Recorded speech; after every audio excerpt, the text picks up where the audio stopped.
마음으로 새벽기도 시작하겠습니다. 하나님 아버지 감사합니다. 오늘도 그냥 사라지는 삶이 하루가 아니라 잊혀지는 그냥 하루의 시간이 아니라 하나님 가운데 기억되고 하나님을 기억하며 하나님 안에 거하는 하나님의 하루가 되게 도와주옵소서. 예수님 이름 받들어 기도합니다. 아멘. 오늘은 민수기 35장 22절에서 34절까지의 말씀입니다. 민수기 35장 22절에서 34절까지의 말씀입니다. 악의가 없이 우연히 사람을 밀치거나 기회를 엿봄이 없이 무엇을 던지거나 보지 못하고 사람을 죽일 만한 돌을 던져서 죽였을 때 이는 악의도 없고 해하려 한 것도 아닌즉 회중이 친자와 피를 보복하는 자 간에 이 규례대로 판결하여 피를 보복하는 자의 손에서 살인자를 건져내어 그가 도피하였던 도피성으로 돌려보낼 것이요 그는 거룩한 기름 부음을 받은 대제사장이 죽기까지 거기 거주할 것이니라. 그러나 살인자가 어느 때든지 그 피하였던 도피성 지경 밖에 나가면 피를 보복하는 자가 도피성 지경 밖에서 그 살인자를 만나 죽일지라도 피 흘린 죄가 없나니 이는 살인자가 대제사장이 죽기까지 그 도피성에 머물러야 할 것임이라. 대제사장이 죽은 후에는 그 살인자가 자기 소유의 땅으로 돌아갈 수 있느니라. 이는 너희의 대대로 거주하는 곳에서 판결하는 규례라. 사람을 죽인 모든 자, 곧 살인하는 자는 증인들의 말을 따라서 죽일 것이나 한 증인의 증거만 따라서 죽이지 말 것이요. 고의로 살인죄를 범한 살인자는 생명의 속죄를 받지 말고 반드시 죽일 것이며 또 도피성에 피한 자는 대제사장이 죽기 전에는 속죄를 받고 그의 땅으로 돌아가 거주하게 하지 말 것이니라. 너희는 너희가 거주하는 땅을 더럽히지 말라. 피는 땅을 더럽히나니 피 흘림을 받은 땅은 그 피를 흘리게 한 자의 피가 아니면 속함을 받을 수 없느니라. 너희는 너희가 거주하는 땅 곧 내가 거주하는 땅을 더럽히지 말라. 나 여호와는 이스라엘 자손 중에 있음이니라. 아멘. 오늘은 도피성에 들어오게 되는 사람들 그리고 대제사장이 죽을 때까지 거기에 머물러 있다가 자기의 고향으로 갈 수 있는 그 살인한 자에 대한 규례의 내용입니다. 이미 앞에서 말한 것처럼 과실치사와 살인은 다릅니다. 오늘 본문의 앞부분에는 이 부주의함으로 살해하는 구체적인 예들이 있습니다. 사람을 보지 못하고 돌을 던진다. 이런 경우 아니면 사람을 우연히 밀치거나 아무 생각 없이 무엇을 던지거나 이래서 사람이 죽게 되는 경우 이런 경우에 도피성에 와서 그가 목숨을 부지하고 있을 수 있다라는 것이죠. 그래서 그 사람의 행위에 대한 고의성을 판결하기 위한 또 재판이 필요할 때 반드시 증인이 있어야 된다라는 거죠. 30절에 사람을 죽인 모든 자, 곧 살인한 자는 증인들의 말을 따라서 죽일 것이나 한 증인의 증거만 따라서 죽이지 말 것이요. 한 사람의 증인 이야기 가지고 한 사람의 생명을 좌지우지한다라는 것은 불합리하죠. 그러니까 최소한 두세 사람의 증인이 있어야만 그 상황을 정확하게 파악할 수 있다. 그래서 이게 사고로 인한 것이다. 부주의에서 생긴 것이다. 그러면 우리가 이미 읽은 대로 25절 피를 보복하는 자의 손에서 이 고엘이죠. 살인자를 건져내어 그가 피하였던 도피성으로 돌려보낼 것이요. 그는 거룩한 기름 부음을 받은 대제사장이 죽기까지 거기 거주할 것이니라. 그러니까 바로 돌아간다라는 게 그 동네에서 얼마나 끔찍한 일이 되겠어요. 자신의 친척을 죽인 사람이 바로 돌아와서 무죄다, 같이 살아라 한다면 그게 얼마나 이 살인을 당한 피해자 가족 입장에서는 얼마나 끔찍한 일이겠습니까? 이 피해 보복이 없을래야 없을 수가 없죠. 그러니까 어느 정도의 완충 기간이 필요한 것입니다. 서로 다시 한번 돌아보고 또 살인을 부주의하게 한 사람도 결국 자신의 죄에 대해서 또 자신의 허물에 대해서 생각하고 되돌리고 또 아파할 만한 시간이 필요한 거죠. 우리가 마치 과실치사를 범한다 하더라도 교도소에서 시간을 보내는 것처럼 그저 도피성에서 이제 시간을 보내야 하는 것입니다. 하지만 이 고의로 살인한 자 같은 경우에는 바로 그 죄에 대해서 사형을 선고한다라는 거죠. 31절 고의로 살인죄를 범한 살인자는 생명의 속죄를 받지 말고 이 돈으로 해결 안 된다라는 거예요. 반드시 죽일 것이며, 이 모든 판결과 또 살인자가 머물게 되는 모든 일들이 이 도피성에서 일어나는 거죠. 이미 말한 대로 이 도피성은 레위인들의 48개의 성읍 중에 속한 6개의 성읍이었습니다. 근데 왜 도피성을 이 레위인들의 성읍 6개에다가 두셨을까? 거기에는 일종의 하나의 이유가 있습니다. 레위가 어떠한 사람인가 한번 생각해 봐야 됩니다. 이 레위라는 사람 자체가 이 도피성에 피신한 이런 살인한 자들보다 훨씬 더 악질인 사람이었어요. 레위 자체가. 이게 무슨 이야기냐 하면 이 창세기를 보게 되면 창세기 34장에 보면 이제 그 레위와 시므이의 친누이인 디나라는 여인이 있습니다. 야곱의 딸이죠. 근데 히위 족속의 족장인 세겜이라는 사람이 있었는데 이 디나를 좋아한 거예요. 그래서 그 누이를 범하고 그 다음에 이제 결혼시켜달라고 야곱 일가에게 와서 부탁합니다. 창세기 34장 2절부터 그 이하에 나와 있는 말씀인데 2절부터 먼저 4절입니다. 히위 사람 하몰에게는 세겜이라는 아들이 있는데 세겜은 그 지역의 통치자였다. 세겜이 디나를 보고자 데리고 가서 욕을 보였다. 그는 야곱의 딸 디나에게 마음을 빼앗겼다. 그는 디나를 사랑하기 때문에 디나에게 사랑을 고백하였다. 세겜은 자기 아버지 하몰에게 말하였다. 이 처녀를 아내로 삼게 해 주십시오.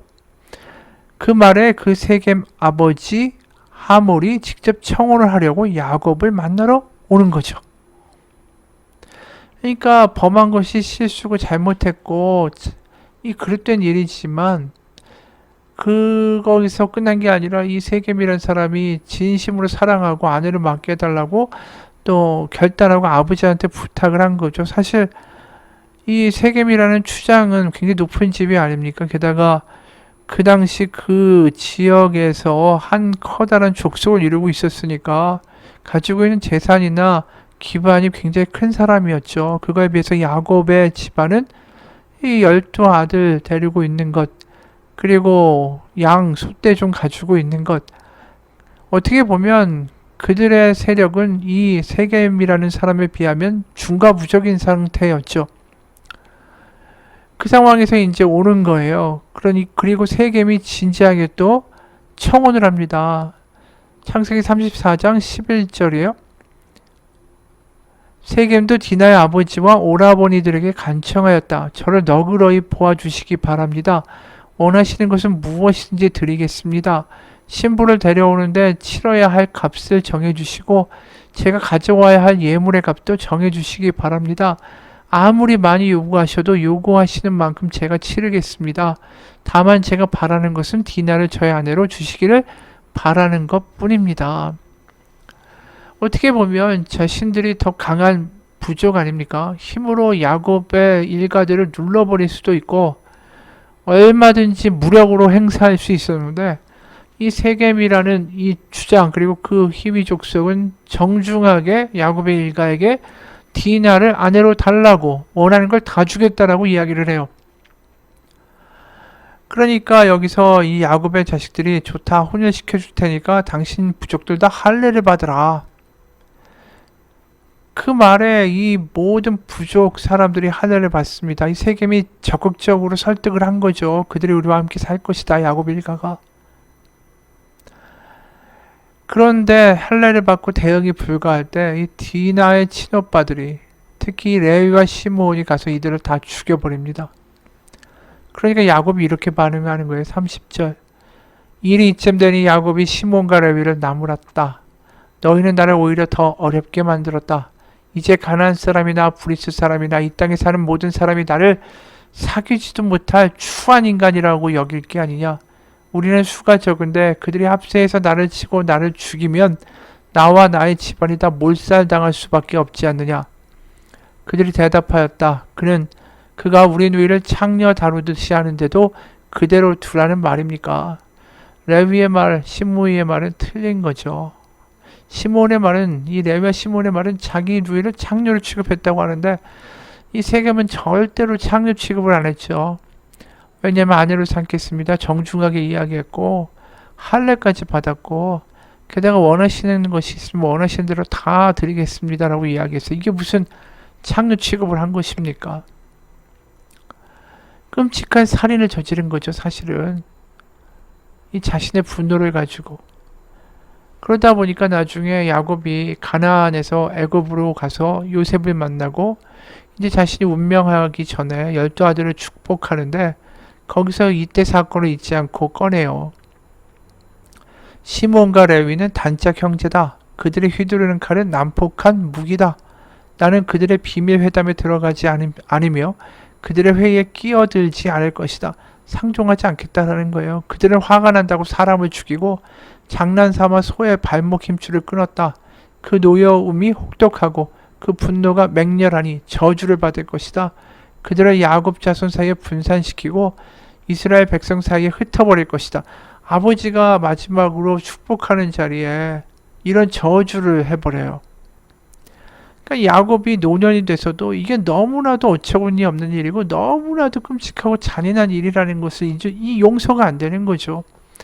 하나님이 보시기에도 그런 거예요. 실제로 그 결과 레위는 다 흩어지죠. 자기 땅이 없어요.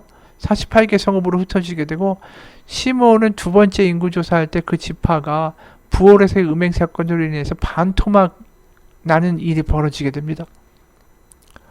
그야말로 이 이스라엘 백성 사이에 작아지거나 흩어지는 역사들이 실제로 이 야곱의 예언대로 이루어지는 거죠. 그런데 지금 레위라는 이 끔찍한 과거를 가지고 있는 사람 아닙니까?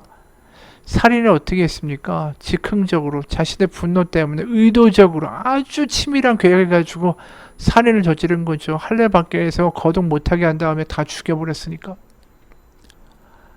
그런데 이런 의도적인 살인을 한 사람들의 후손들, 레위의 후손들, 바로 이 도피성 가운데 잘못해서 실수로 사람을 죽이고, 사람을 죽인 다음에 마음에 이 자책감이 들지 않겠어요? 자기가 어떻게 했든 사람을 죽인 건데. 그런 사람들을 도피할 수 있는 도피성을 주신다라는 거죠. 이게 굉장히 아이러니한 거 아닙니까? 오늘 말씀을 보면 31절에 고의로 살인죄를 범한 살인자는 생명의 속전을 받지 말고 반드시 죽일 것이며, 이 말대로 하면 레위는 애초에 죽었어야 돼요. 레위는 아주 억울하게 의도적으로 살인자를 범한 살인자인 것이죠. 희위족속을 몰살시킨. 그래서 이 기준대로 하면 레위와 시므온은 그때 죽었어야 되고 지금 존재할 수도 없어요. 그 후손들은. 그런데 그 후손들이 지금 살아서 하나님을 예배하는 예배자의 자리에 섰다라는 거죠. 이게 얼마나 극단적인 모습이에요. 죽어야 될 사람들이, 완전히 용서의 일절의 가능성 없이 죽어야 되는 사람들이 지금 하나님을 예배하는 예배자가 됐다라는 거예요. 이게 은혜라는 거죠. 레위 사람들도 알 거예요. 오늘 이 말씀대로라면 자신들은 지금 이 가나안 땅에 존재할 수도 없다. 레위가 죽고 자신들 그의 후손이니까 존재할 수도 없는 그러한 사람들이다. 이거 하나님의 은혜다. 그렇기 때문에 레위인들은 자신들의 조상이 한 일을 기억한다면 지금 도피성에 이 부지 중에, 아니면은 우발적으로 살인을 하고 이 도피성에 왔거나 아니면 의도적으로 살인을 하고 일단은 왔는데 재판을 기다리는 사람이나 살인했다라는 이유로 그들을 차별하거나 멸시하거나 홀대할 수가 없는 거예요. 왜냐하면 자신은 더 심한 존재니까. 그러니까 레위인들은 그 사람들을 보호할 수밖에 없는 거죠. 하나님의 판결이 있을 때까지. 우리는 당신을 보호할 거고, 설사 당신이 우발적으로 누구를 살인했다 할지라도 우리는 당신을 정죄하거나 당신을 비난할 생각이 없습니다. 나도 아주 끔찍한 죄악을 저지른 레위의 후손이기 때문입니다. 이렇게 이야기하게 될 것이다 라는 거죠. 우리가 신앙생활에서도 마찬가지입니다. 우리가 교회를, 하나님의 말씀을 믿는 사람들 아닙니까? 교회가 과연 뭘까요? 교회가 도피성이 아닐까요? 우리도 다 하나님 앞에 죄인이 아닙니까? 하나님이 우리를 용서하지 않으면 우린 다 죽을 수밖에 없는 사람들 아닙니까? 근데 지금 하나님의 은혜로 이 교회 신앙 공동체에 와 있잖아요. 여기가 도피성이죠. 그리고 그 도피성에 머물 수 있을 만한 우리가 자격이 있는 사람들입니까? 없죠. 하나님이 다 용서하셨기 때문에 그런 거죠. 하나님의 은혜 때문이죠.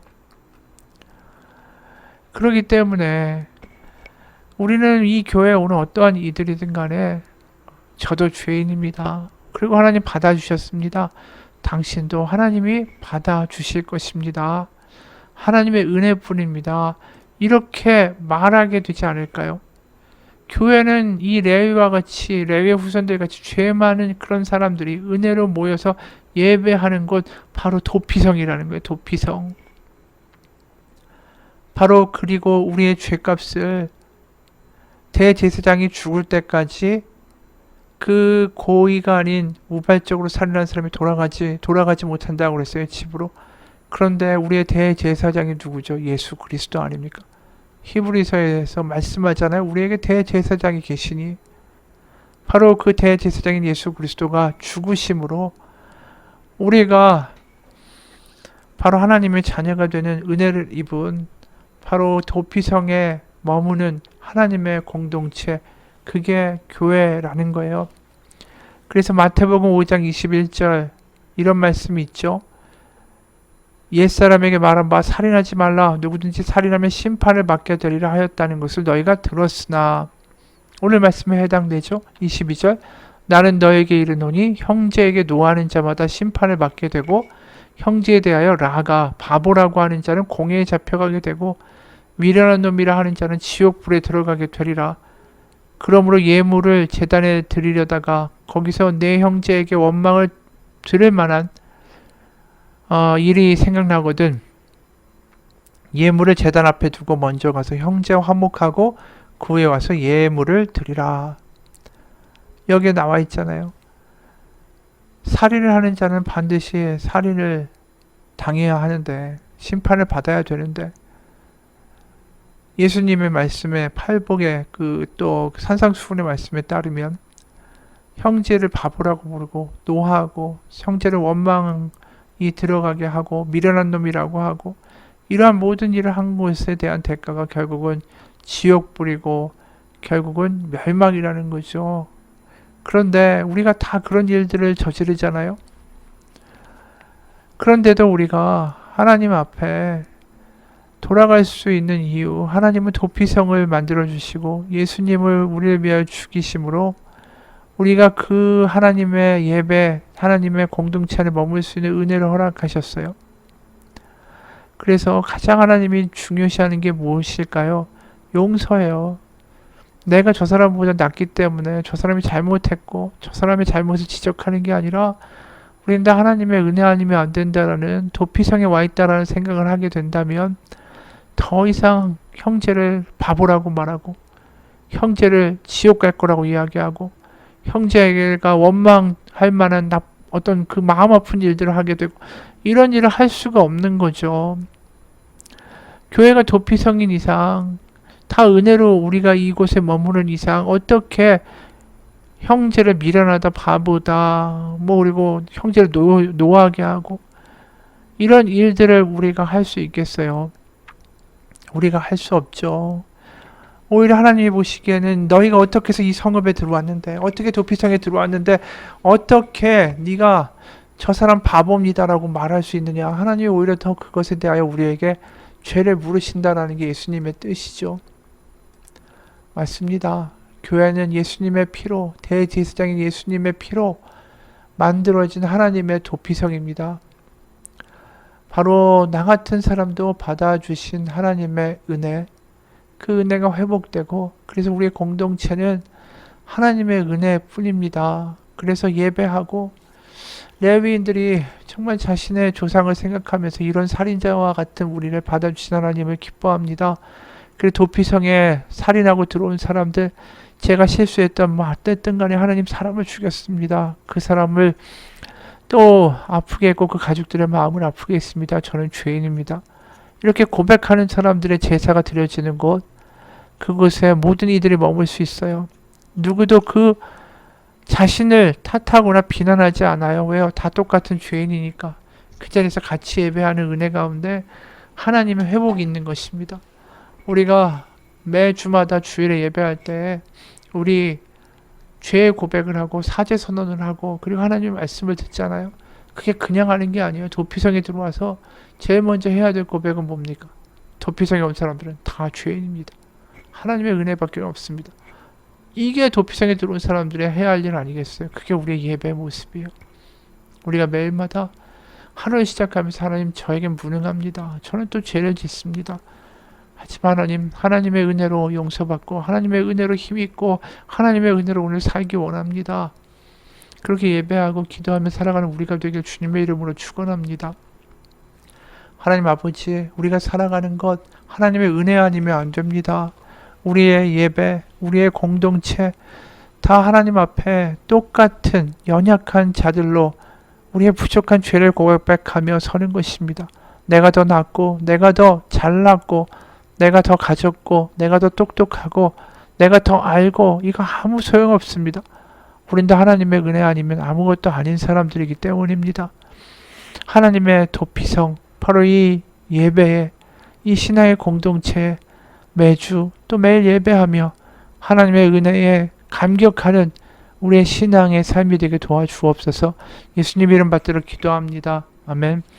하늘에 계신 우리 아버지, 아버지의 이름을 거룩하게 하시며 아버지의 나라가 오게 하시며 아버지의 뜻이 하늘에서와 같이 땅에서도 이루어지게 하소서. 오늘 우리에게 일용할 양식을 주시고 우리가 우리에게 잘못한 사람을 용서하여 준 것 같이 우리 죄를 용서하여 주시고 우리 시험에 빠지지 않게 하시고 악에서 구하소서. 나라와 권능과 영광이 영원히 아버지의 것입니다. 아멘.